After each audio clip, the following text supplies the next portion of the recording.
Hello and welcome to a top 10 tips video on surviving the forest. I'm not going to babble on too much, so without further ado, let's get into the tips. Now, tip number 1 is building defensive spikes. Now, to begin with in the game, you may think defensive spikes are very expensive. If you look at the crafting guide, it's 9 logs per spike. However, later on they are crucial because when the mutants find your base and they begin to send more people after you, they begin to send specialist mutants after you. These specialist mutants can break down your ordinary defensive walls, and you therefore need defensive spikes in front of it. 2 leads on for this. This is to use defensive walls when building a wall around your camp instead of custom walls. This is because the mutants, I found this out to my own peril, can jump over the custom walls, whereas they cannot jump over the defensive walls, which makes your camp much more secure. In many situations you may find that mutants have somehow got into your camp anyway, and they might be where you're wanting to sleep. You therefore need to have a second place to sleep. You need multiple sleeping spaces in order to be able to survive every night. Mutants are programmed to have a fear of fire. They absolutely hate it. You therefore need to put loads of fires around your camp.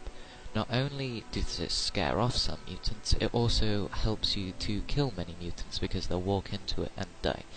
Now, what you need to watch out for when you're doing this is that you don't allow mutants to walk onto the fire that you don't want to kill. And obviously you may not want to kill some because it'll attract more mutants to your camp. Tips 5 and 6 are basically about where to set up your camp. You're obviously going to want to have one side defended because this is one side you don't have to protect from the mutants. The perfect way to do this is the sea. Mutants can't get into the sea, they can't get out of the sea.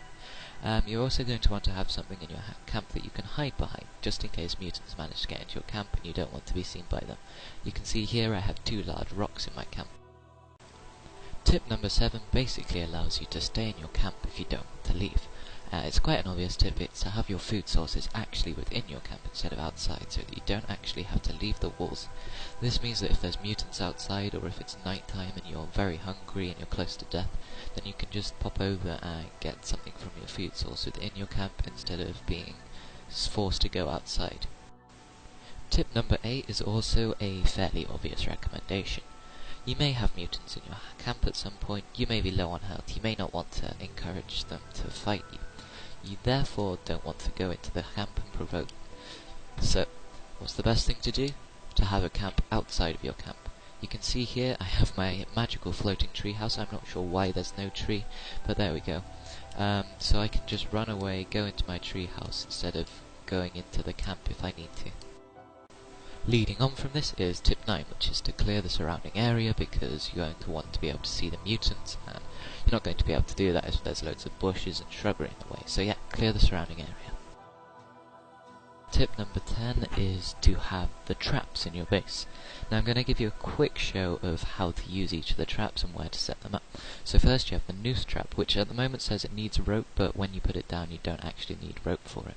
So that's basically a mutant will stand on it and they get slung up in the air. So you need to put the noose end of it next to where you want the mutant to go. Then you have the pitfall trap where they walk through it and it falls on them, as I casually set myself on fire. And finally you have the deadfall trap where if they step on the spike then you set it off and they're going to be squished. Thank you very much for watching. Comment down below any other tips, subscribe for more forest videos. Goodbye.